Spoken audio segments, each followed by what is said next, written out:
नमस्कार। भारतीय नागरिक सुरक्षा संहिता 2023 पर हमारी इस खास चर्चा में आपका एक बार फिर स्वागत है। आज हम एक ऐसे अध्याय को समझने की कोशिश करेंगे जो कानून की किताबों में तो है, लेकिन असल में ये अदालत की अपनी हिफाजत का एक कवच है। हम बात कर रहे हैं अध्याय 28 की, न्याय प्रशासन को प्रभावित करने वाले अपराधों के बारे में प्रावधान। आपने इसे बहुत सही तरीके से रखा है। एक कवच या ऐसे अदालत का कह सकते हैं सेल्फ डिफेंस मैकेनिज्म है ये। सेल्फ डिफेंस मैकेनिज्म, ये अच्छा काम है। जी, सीधी सी बात ये है कि अगर न्याय के मंदिर की नींव ही हिला दी जाए तो वो न्याय कैसे करेगा। बिल्कुल। अगर लोग अदालत में आकर झूठ बोलेंगे, सबूतों से छेड़छाड़ करेंगे या जज को ही धमकाएंगे तो मतलब पूरा सिस्टम ही ठप हो जाएगा। सही बात है। तो ये प्रावधान सिर्फ सजा देने के लिए नहीं है, बल्कि न्याय की प्रक्रिया को बिना किसी रुकावट के स्मूथली चलाने के लिए बेहद जरूरी है। बोलते हैं सबसे पहले उन स्थितियों की बात करते हैं जो हम सब फिल्मों में बहुत देखते हैं। अच्छा। कोई गवाह है, कटघरे में खड़ा है, कसम खाता है और फिर धड़ल्ले से झूठ बोल देता है। असल जिंदगी में अदालत ऐसे व्यक्ति से तुरंत कैसे निपटती है? हाँ, ये एक क्लासिक सिचुएशन है और कानून इसके लिए एक बहुत तेज और असरदार तरीका अपनाता है। इसे हम कहते हैं समरी प्रोसीजर। Summary procedure? जी, संक्षिप्त प्रक्रिया। इसको ऐसे समझिए जैसे मान लीजिए फुटबॉल मैच में रेफरी किसी खिलाड़ी को फाउल करने पे तुरंत रेड कार्ड दिखा देता है। हाँ बिल्कुल। वो अगले हफ्ते कमेटी की मीटिंग का इंतजार नहीं करता।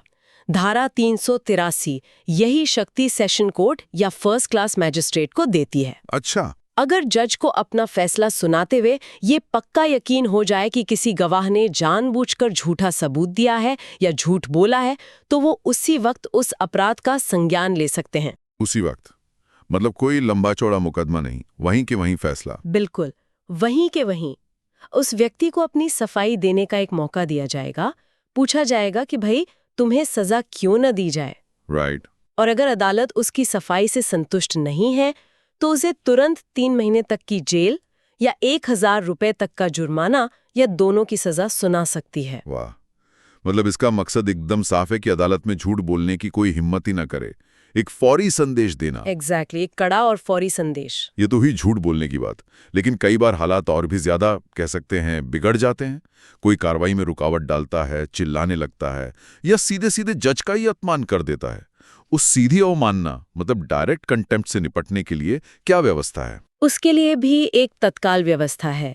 धारा 384 के तहत अगर कोई भी ऐसा अपराध अदालत की नजरों के सामने या उसकी उपस्थिति में होता है, in the face of the court, जी, तो अदालत उस व्यक्ति को तुरंत हिरासत में ले सकती है और उसी दिन कोर्ट की कार्रवाई खत्म होने से पहले उसे अपनी बात रखने का मौका देकर 1000 रुपए तक का जुर्माना लगा सकती है। और अगर जुर्माना ना भरे तो? जुर्माना न भरने पर 1 महीने की साधारण कैद हो सकती है। ये भी एक रेड कार्ड जैसा ही है। मकसद है कि खेल यानी न्याय की प्रक्रिया को तुरंत पटरी पर लाया जाए। लेकिन यहाँ एक सवाल उठता है। मान लीजिए जज को लगता है कि मामला सिर्फ 1000 रुपए के जुर्माने से कहीं ज्यादा गंभीर है। उस व्यक्ति ने जो किया है उसके लिए उसे जेल होनी ही चाहिए।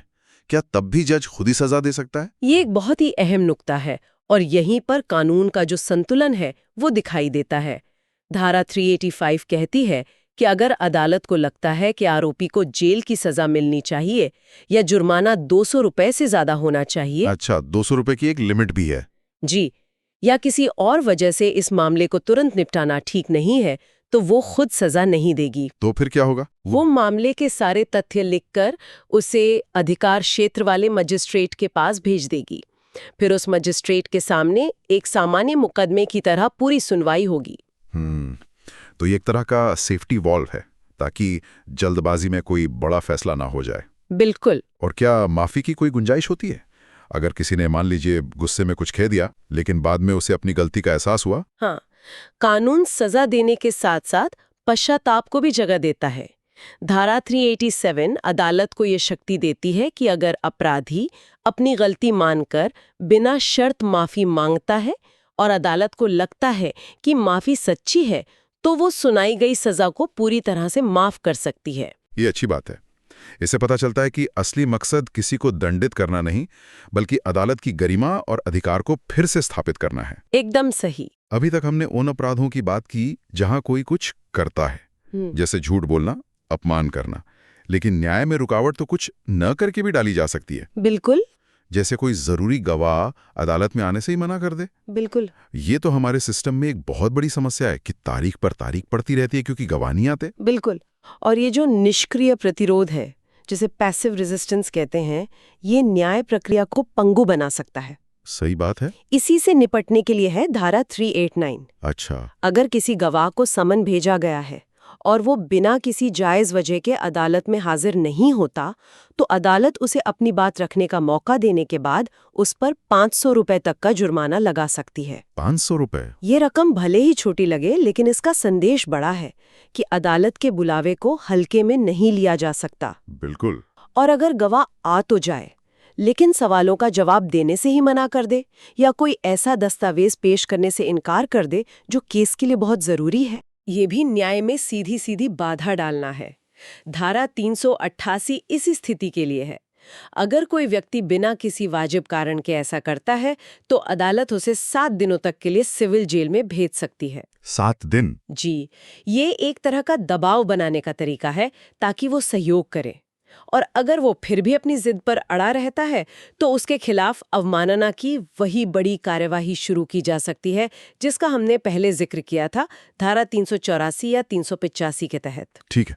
अब एक ऐसी स्थिति पर आते हैं जो मुझे थोड़ी कह सकते हैं अजीब लगती है। अभी तक हमने देखा कि कोई बाहरी व्यक्ति अदालत की प्रक्रिया में गड़बड़ी कर रहा है, लेकिन धारा 379 एक ऐसी स्थिति की बात करती है जहां अदालत खुद शिकायतकर्ता बन जाती है। ये तो ऐसा हुआ जैसे अंपायर खुद किसी खिलाड़ी के खिलाफ FIR दर्ज करा रहा हो। ये कैसे काम करता है और इसमें निष्पक्षता कैसे बनी रहती है? आपका सवाल बहुत जायज है और ये इस अध्याय के सबसे दिलचस्प पहलुओं में से एक है। सोच कर देखिए, एक प्रॉपर्टी का केस चल रहा है और कोई पक्ष एक जाली वसीयत पेश कर देता है। अब हो सकता है कि दूसरा पक्ष इतना मजबूत न हो कि वो जालसाजी का एक अलग केस लड़ सके। ऐसी स्थिति में अगर अदालत को लगता है कि न्याय के हित में इस जालसाजी की जांच होनी बहुत जरूरी है, तो वो खुद एक्शन ले सकती है। वो एक शुरुआती जांच करके एक लिखित शिकायत तैयार करेगी और उसे अधिकार क्षेत्र वाले मजिस्ट्रेट के पास भेज देगी। अच्छा, तो यहाँ पर भी अदालत खुद सजा नहीं दे रही, बल्कि मामले को जांच के लिए आगे बढ़ा रही है। बिल्कुल। और यहाँ एक और महत्वपूर्ण बात है। धारा 382 कहती है कि जब ये शिकायत मजिस्ट्रेट के पास पहुंचती है, तो वो इसे ऐसे देखेगा मानो ये पुलिस ने चार्जशीट फाइल की हो। ओह अच्छा, इसका क्या मतलब हुआ? इसका बहुत गहरा मतलब है। ये कानून का अदालत पर भरोसा दिखाने का तरीका है। सिस्टम कह रहा है कि हमें जज की शुरुआती जांच पर पूरा भरोसा है, अब इस मामले को सीधा ट्रायल के लिए भेजिए। बेवजह की कागजी कार्रवाई में समय बर्बाद करने की जरूरत नहीं है। ये तो बहुत ही प्रैक्टिकल अप्रोच है। हमारे सिस्टम में मुकदमों की देरी की समस्या का एक समाधान हो सकता है। जी, ये एक व्यावहारिक समाधान है।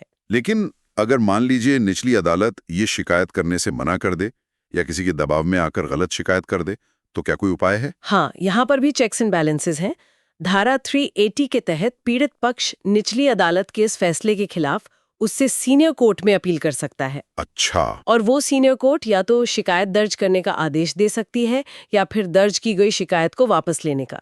ये सुनिश्चित करता है कि ये जो असाधारण शक्ति है, ये किसी एक जज के हाथ में अनियंत्रित ना रहे। समझ गया। तो कुल मिलाकर ये पूरा अध्याय अदालतों को बहुत सारी शक्तियां देता है, तुरंत सजा देने की, जुर्माना लगाने की, यहां तक कि खुद शिकायतकर्ता बनने की। लेकिन क्या इन शक्तियों के गलत इस्तेमाल का खतरा नहीं है? मतलब क्या कोई जज गुस्से में या किसी व्यक्तिगत खुन्नस में इन शक्तियों का इस्तेमाल नहीं कर सकता? ये किसी भी कानून का सबसे बड़ा सवाल होता है, शक्ति और उसके संतुलन का। इस अध्याय में 2 बहुत मजबूत सेफ्टी नेट दिए गए हैं। अच्छा, क्या है वो? पहला, धारा 390।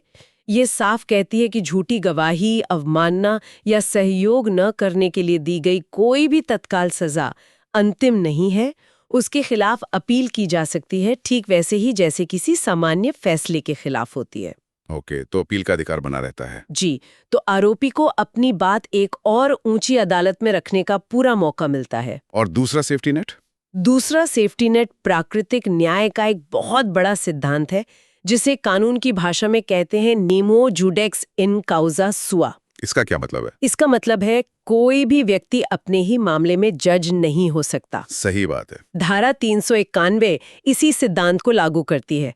वो कहती है कि जिन छोटी मोटी संक्षिप्त प्रक्रियाओं की हमने अभी बात की, उन्हें छोड़कर कोई भी जज किसी ऐसे अपराध का मुकदमा नहीं चलाएगा जो उसी के सामने या उसी के अधिकार की अवमानना में किया गया हो। वो मामला किसी दूसरे जज के पास भेजा जाएगा। ये निष्पक्षता सुनिश्चित करने के लिए बेहद जरूरी है। बहुत जरूरी है। तो अगर इसे समेटें तो अध्याय 28 अदालत के इम्यून सिस्टम की तरह है, जो न्याय प्रक्रिया को झूठे सबूत, अवमानना और असहयोग जैसे अंदरूनी हमलों से बचाता है। ये उसे तेजी से एक्शन लेने की ताकत देता है, लेकिन साथ ही अपील और केस को दूसरे जज को ट्रांसफर करने जैसे सेफ्टी नेट भी देता है, ताकि ताकत का गलत इस्तेमाल ना हो। आपने एकदम सही निचोड़ निकाला है। ये अध्याय शक्ति और जिम्मेदारी के बीच एक बहुत खूबसूरत संतुलन बनाता है। ये सुनिश्चित करता है कि न्याय सिर्फ हो ही नहीं, बल्कि बिना किसी डर, अपमान या रुकावट के होता हुआ दिखे भी। क्योंकि जब लोगों का अदालतों पर भरोसा कायम रहता है, तभी लोकतंत्र मजबूत होता है। बिल्कुल सही कहा, लेकिन यहाँ एक विचार मन में आ रहा है। ये कानून अदालत को उसकी उपस्थिति में की गई अवमानना के लिए सजा देने की ताकत देते हैं। पर आज के डिजिटल युग में जब सोशल मीडिया पर जजों को ट्रोल किया जाता है, फैसलों पर कीचड़ उछाला जाता है और ये सब अदालत की चार दीवारी के बाहर होता है, तब हम अदालत की उपस्थिति को कैसे परिभाषित करेंगे? ये बहुत ही प्रासंगिक सवाल है आज के समय में। क्या अदालत का अधिकार और उसकी रक्षा की जरूरत उस डिजिटल दुनिया तक नहीं फैलनी चाहिए? इस पर सोचिएगा।